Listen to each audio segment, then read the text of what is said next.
পোনপ্ৰথমে কোকৰাঝাৰ স্থিত আমাৰ সকলো সাংবাদিক বন্ধুসকলক ধন্যবাদ জনাইছোঁ। এই কেন্দ্ৰীয় কাৰ্যালয়ত দুটা প্ৰধান বিষয় লৈ আমি এই প্ৰেছ মিট আমি আয়োজন কৰিছোঁ। আৰু ইয়াৰ প্ৰথমটো কথা হ'ল যে যোৱাকালি অসমৰ শিক্ষা বিভাগৰ যোগেদি বৰ্তমান কোভিড পৰিৱেশত বা কৰোনা ভাইৰাছৰ কাৰণে হাইস্কুল আৰু হাই মাদ্ৰাছা লগতে আসাম হায়াৰ ছেকেণ্ডাৰী কাউন্সিলৰ দ্বাৰা অনুষ্ঠিত হায়াৰ ছেকেণ্ডাৰী ফাইনেল এক্সাম এইটো বাতিল কৰা যেটো কৰা হৈছিল। আৰু তাৰ পিছত দুটা উচ্চস্তৰীয় এক্সপাৰ্ট কমিটি গঠন কৰি দিয়া হৈছিল। আৰু এই দুয়োটা এক্সপাৰ্ট কমিটিয়ে এসপ্তাহ জোৰা তেওঁলোকে এটা পৰ্যালোচনা বিভিন্ন দিশত তেওঁলোকে চোৱা চিতা কৰাৰ পিছত ৰাজ্য চৰকাৰক প্ৰতিবেদন জমা দিলে। আৰু এই প্ৰতিবেদনৰ পিছত যোৱাকালি ৰাজ্য চৰকাৰে শিক্ষা বিভাগে শিক্ষামন্ত্ৰী ডাঙৰীয়াৰ লগতে দুয়োটা কমিটি মেট্ৰিক আৰু হায়াৰ ছেকেণ্ডাৰীৰ কাৰণে যি কমিটি গঠন কৰি দিয়া হৈছিল দুয়োটা কমিটিৰ অধ্যক্ষ তেখেতক লৈ পেলাই এখন প্ৰেছ বাৰ্তাৰ যোগেদি প্ৰকাশ কৰিছে। আৰু এই ইভালুৱেশ্যন পদ্ধতিত মেট্ৰিক আৰু হায়াৰ ছেকেণ্ডাৰীৰ যি দুয়োটা পৰীক্ষাৰ কাৰণে যি পৰীক্ষা যিহেতু পাতিব পৰা নগ'ল, ছাত্ৰ ছাত্ৰীক এটা সুনিশ্চিত তেওঁলোকৰ শিক্ষা যি শৈক্ষিক পৰিৱেশ আৰু তেওঁলোকৰ শিক্ষাৰ জীৱন বা তেওঁলোকৰ যি ফিউচাৰ কেৰিয়াৰটো দিবৰ কাৰণে যি এটা পদ্ধতি তৈয়াৰ কৰিছে, এইটো CBSE আৰু বিভিন্ন পৰীক্ষাৰ পদ্ধতিবিলাক বা ইভালুৱেশ্যনৰ পদ্ধতিবিলাক চোৱা চিতা কৰি তেওঁলোকে তৈয়াৰ কৰিছে বুলি কৈছে। আৰু এই ক্ষেত্ৰত যিহেতু কোনো ব্যৱস্থাই নাছিল আৰু ৰিজাল্ট কেনেকৈ দিব, ইভালুৱেশ্যন কেনেকৈ কৰিব, সেই ক্ষেত্ৰটো লৈ পেলাই বিপাঙত পৰিব লগা হৈছিল। স্কুল বেছ যিবিলাক ৰেকৰ্ড, আগৰ পৰীক্ষাবিলাকৰ যি ৰেকৰ্ড, ক্লাছ 9ৰ কথা কোৱা হৈছে, তাৰপিছত টেষ্ট এক্সামৰ কথা কোৱা হৈছে, বিভিন্ন প্ৰেক্টিকেল মাৰ্কৰ কথা কোৱা হৈছে, মেট্ৰিক পৰীক্ষাৰ বাবে বা স্কুলক কিছু নম্বৰ তেওঁলোকক মানে দিবৰ কাৰণে অধিকাৰ দিয়া হৈছে। হায়াৰ ছেকেণ্ডাৰীৰ ক্ষেত্ৰতো ক্লাছ 10ৰ পৰীক্ষাৰ পৰা আৰু টেষ্ট আৰু বিভিন্ন প্ৰেক্টিকেল আৰু বিভিন্ন যিবিলাক ইণ্টাৰনেল এছেছমেণ্টবিলাকৰ পৰা পদ্ধতি লৈ পেলাই তৈয়াৰ কৰা হৈছে। এই ক্ষেত্ৰত আমাৰ নিখিল বড়ো ছাত্ৰ সন্থাৰ তৰফৰ পৰা একো ক'ব লগা নাই। আৰু যি পেপাৰ 5 যি লেংগুৱেজৰ কাৰণে 50 মাৰ্কছৰ কাৰণে যি দিয়া হয়, আজি বড়ো ভাষা 8th ছিডিউলত অন্তৰ্ভুক্ত হ'ল। অসম চৰকাৰে দ্য গেজেট মানে আসাম এই ৰাজ্যপালৰ অধিসূচনাৰ যোগেদি এইটো অসমৰ সহযোগী ৰাজ্যিক ভাষা এছ'চিয়েট অফিচিয়েল লেংগুৱেজ হিচাপে এইটো গণ্য কৰা হ'ল। আৰু এইটো আজি বিভিন্ন বিভাগ, বিভিন্ন ডিপাৰ্টমেণ্ট, চৰকাৰী বেচৰকাৰী এইটো ব্যৱহাৰ কৰি আছে, ইউজ কৰি আছে। আৰু তেনে এটা পৰিৱেশত আসাম জুডিচিয়েল ছাৰ্ভিচ, যোনটো জুডিচিয়েল ছাৰ্ভিচৰ যোগেদি বিভিন্ন আইনৰ লগত জড়িত যিখিনি তাত মানে বাছনি প্ৰক্ৰিয়া কৰা হয়, মানে বাছনি প্ৰক্ৰিয়াৰ যোগেদি তেওঁলোকক চাকৰি দিয়া হয়, নিয়োগ কৰা হয়। আৰু 3rd গ্ৰেড আৰু 4th গ্ৰেড বিভিন্ন ডিষ্ট্ৰিক্ট কোৰ্টবিলাকত, ছেশ্যন কোৰ্ট, CJM কোৰ্টবিলাকত বা হাইকোৰ্টৰ ক্ষেত্ৰত বা বিভিন্ন যিখিনি লয়াৰ্ছত বা বিভিন্ন যিখিনি লিগেল এছপেক্টছত এইটো ব্যৱহাৰ কৰা হয়, সেই আসাম জুডিচিয়েল ছাৰ্ভিচৰ পৰীক্ষাত দীৰ্ঘদিনীয়াৰ পৰা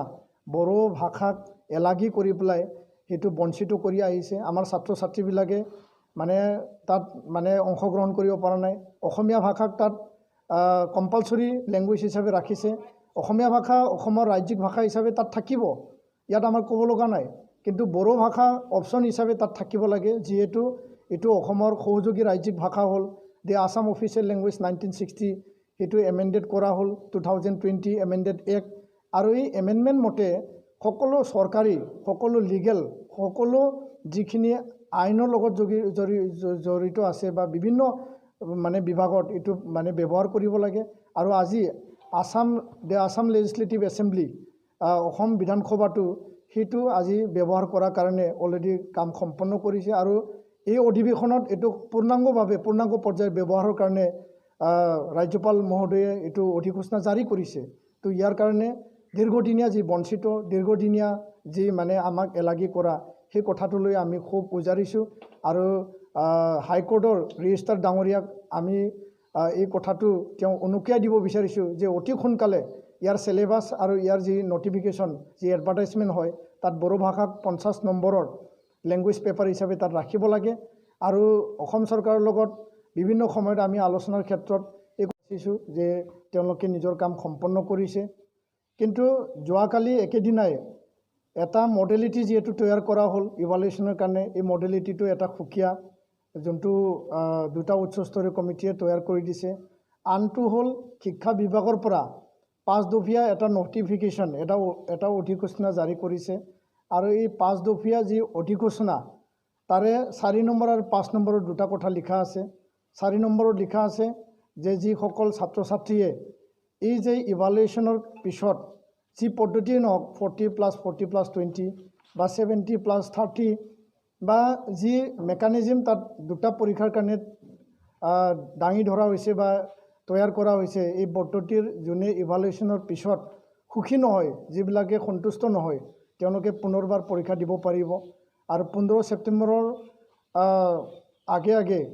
যদি কোভিড পৰিৱেশ নৰ্মেল হয় তেতিয়াহ'লে পৰীক্ষা পাতিব আৰু যদি কোভিড পৰিৱেশ নৰ্মেল নহয় তেতিয়াহ'লে অহা 2022ত পৰীক্ষা অনুষ্ঠিত যি কৰা হ'ব তাত তেওঁলোকে বহিব পাৰিব আৰু এইটো ইম্প্ৰুভমেণ্ট আৰু বেটাৰমেণ্ট হিচাপে লোৱা হ'ব সেইটো এটা তেওঁলোকে জাননী জাৰি কৰিছে 5 নম্বৰ দফাৰ সেই দফাটো আটাইতকৈ বেছি গুৰুত্বপূৰ্ণ আৰু এই 5 নম্বৰ দফাটো লৈ পেলাই বা 5 নম্বৰ যি পইণ্ট সেইটো লৈ পেলাই নিখিল বড়ো ছাত্ৰ সন্থাই আমাৰ মাজত বিভিন্ন শিক্ষাবিদ গাৰ্জেন আৰু ছাত্ৰ সংগঠনৰ নেতৃবৃন্দৰ মাজত আমি আলোচনা কৰি পেলাই সেই দফাটো আমি আজি সেই সংবাদমেল যোগেদি আমি ৰিভিউ কৰিবৰ কাৰণে বা আমি এইটো বাতিল কৰিবৰ কাৰণে আমি আহ্বান জনাইছোঁ আৰু ইয়াৰ কাৰণে আহ্বান জনাইছোঁ যে 5 নম্বৰ মানে পইণ্টত লিখা আছে যে ছাত্ৰ ছাত্ৰীসকলে এই যে মূল্যায়নৰ পিছত যি মাৰ্কশ্বিট বা চাৰ্টিফিকেট পাব সেই মাৰ্কশ্বিট আৰু চাৰ্টিফিকেট অকল কোৱালিফাইং হিচাপে ধৰা হ'ব আৰু এইটো অকল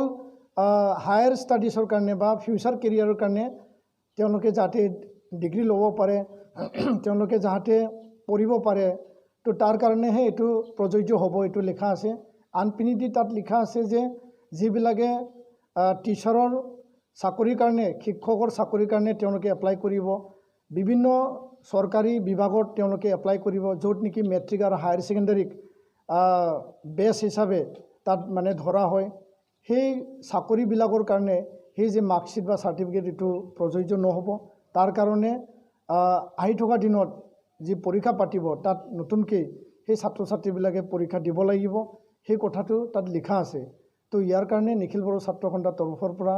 সেই কথাটোলৈ আমি আপত্তি জনাইছোঁ আৰু অসমৰ শিক্ষা বিভাগক আমি আহ্বান জনাইছোঁ যে সেই যি পইণ্ট সেই পইণ্টটো তেওঁলোকে ৰিভিউ কৰিব লাগে আৰু তেওঁলোকে চিন্তা চৰ্চা কৰিব লাগে কিয়নো দেশত আমি বিচাৰিছোঁ স্পষ্টকৈ নিখিল বড়ো ছাত্ৰ সন্থাৰ তৰফৰ পৰা যে এই ছাত্ৰ ছাত্ৰীক যাতে বঞ্চিত নহয় তেওঁলোকে যাতে বেয়া পৰিৱেশত ভুগিব লগা নহয় তাৰ কাৰণে আমি বিচাৰিছোঁ যে 5 নম্বৰ পইণ্টটো চৰকাৰে বিবেচনা কৰি পেলাই এইটো ৰিভিউ কৰিব লাগে আৰু ছাত্ৰ ছাত্ৰীক এটা ন্যায় প্ৰদান কৰিব লাগে সকলোৱে এটা সুখী এটা মুহূৰ্তত আছিল সকলোৱে আনন্দ এটা পাইছিল যে পৰীক্ষা ঠিক আছে নহ'ল পাতিব পৰা নগ'ল আৰু তাৰ কাৰণে মানে বিকল্প মূল্যায়ন পদ্ধতি অল্টাৰনেটিভ ইভালুৱেশ্যন পলিচি তৈয়াৰ কৰা হ'ল উচ্চস্তৰীয় কমিটিৰ দ্বাৰা কিন্তু আজি তাৰিখত এই নটিফিকেশ্যনৰ যোগেদি 5 নম্বৰ পইণ্টটো লৈ পেলাই যোনটো অমানিশা যোনটো অন্ধকাৰ নামি আহিছে ইয়াক লৈ ছাত্ৰ ছাত্ৰী গাৰ্জেনৰ সকলৰ মাজত যথেষ্ট মানে এটা প্ৰশ্ন আৰু যথেষ্ট এটা শংকা আজি তাৰিখত হৈছে তো ৰাজ্য চৰকাৰে সেই বিষয়টো লৈ গুৰুত্ব সহকাৰে ল'ব লাগে আৰু এটা পৰীক্ষা এটা ছাত্ৰ এটা ইভালুৱেশ্যন আৰু এটা ৰিজাল্ট সেই পদ্ধতিৰে অসম চৰকাৰে এইটো আগুৱাব লাগে বুলি আমি দাবী জনাইছোঁ মাৰ্কশ্বিট বা চাৰ্টিফিকেট দিয়া হ'ল তেওঁ কোৱালিফাই হৈ গ'ল তেওঁক ইভালুৱেশ্যনৰ মূল্যায়নৰ যোগেদি তেওঁ কোৱালিফাই কৰা হ'ল আহি থকা দিনত সেই একেটা মানে ষ্টুডেণ্টে যদি মই চাকৰি কৰিম বা মই মানে ডিপাৰ্টমেণ্টত চাকৰি এপ্লাইৰ কাৰণে মোক চাৰ্টিফিকেট মাৰ্কশ্বিট লাগে বুলি তেওঁ যদি পৰীক্ষাত অৱতীৰ্ণ হয় আৰু এই পৰীক্ষাত যদি তেওঁ ফেইল হয় তেতিয়াহ'লে সেই ছাত্ৰক ফেইল হিচাপে ধৰা হ'ব না পাছ হিচাপে ধৰা হ'ব, এইটো এটা ডাঙৰ প্ৰশ্ন। আৰু অভিভাৱকসকল ছাত্ৰ ছাত্ৰীসকল এইটো বিপাঙত পৰিছে যে পঢ়াৰ কাৰণে এটা মাৰ্কশ্বিট আৰু মানে চাকৰিৰ কাৰণে আন এটা মাৰ্কশ্বিট, দুইটা মাৰ্কশ্বিট এটা ষ্টুডেণ্টে কেনেকৈ মানে গ্ৰহণ কৰিব। তো ইয়াৰ কাৰণে এই কথাটো আমি নিশ্চিত কৰিব বিচাৰিছোঁ যে চৰকাৰক আমি আহ্বান জনাব বিচাৰিছোঁ যে তাত দুটা মাৰ্কশ্বিট হ'ব নোৱাৰে, যে পঢ়াৰ কাৰণে এটা মাৰ্কশ্বিট, চাকৰিৰ কাৰণে এটা মাৰ্কশ্বিট। আৰু ধৰি লওক আজিৰ তাৰিখত যদি এটা ছাত্ৰই তেওঁ ফেইল হোৱাৰ পিছত তেওঁ ভাবিলে যে মই মাষ্টাৰ ডিগ্ৰী কৰিম বা মই ডিগ্ৰী পঢ়িম, মই মেডিকেল ইঞ্জিনিয়াৰিঙত যাম, তেওঁ এই পৰীক্ষাবিলাক কোৱালিফাই হৈ গ'ল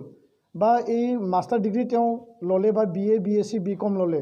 MA MSc MCom ল'লে, MCom ল'লে, তাৰপিছত যদি কেতিয়াবা তেওঁ চাকৰি কৰিব মন যায়, তেওঁ যদি এপ্লাই কৰিব মন যায়, তাৰ যদি কেণ্ডিডেটটো সেইটো ক'ভিড চাৰ্টিফিকেট তেওঁ মূল্যায়নৰ পিছতহে ৰিজাল্ট দিয়া হৈছিল, তেওঁ মানে প্ৰকৃত ফিজিকেল এক্সামত বহা নাছিল, সেই বুলি যদি ৰেজেক্ট কৰি দিয় তাৰ ভৱিষ্যত জীৱনৰ কি অন্ধকাৰ নামি আহিব। তো ইয়াৰ কাৰণে আমি বিচৰা নাই ইয়াত দুটা মাৰ্কশ্বিট দুটা চাৰ্টিফিকেট হওক, আমি বিচাৰিছোঁ এটা ছাত্ৰ এটা মাৰ্কশ্বিট বা মানে এটা চাৰ্টিফিকেট আৰু এটা পৰীক্ষা বা এটা ইভালুৱেশ্যন, সেই এটা ছিষ্টেমত ছাত্ৰ ছাত্ৰীক সুবিধা দিব লাগে। আৰু ছাত্ৰ ছাত্ৰীয়ে কেতিয়াও পৰীক্ষা নিদিওঁ বুলি কোৱা নাই, এছাম ছাত্ৰ ছাত্ৰীয়ে হয় কৈছে তেওঁলোকে পৰীক্ষা বাতিল হোৱাটো বিচাৰিছে, CBSE বাতিল কৰিছে, বিভিন্ন ৰাজ্যিক বৰ্ডে বাতিল কৰিছে, অসমত বাতিল হ'ব লাগে, কিন্তু প্ৰায়বিলাক ছাত্ৰ ছাত্ৰীয়ে তেওঁলোকে বিচাৰিছে যে পৰীক্ষা হ'ব লাগে।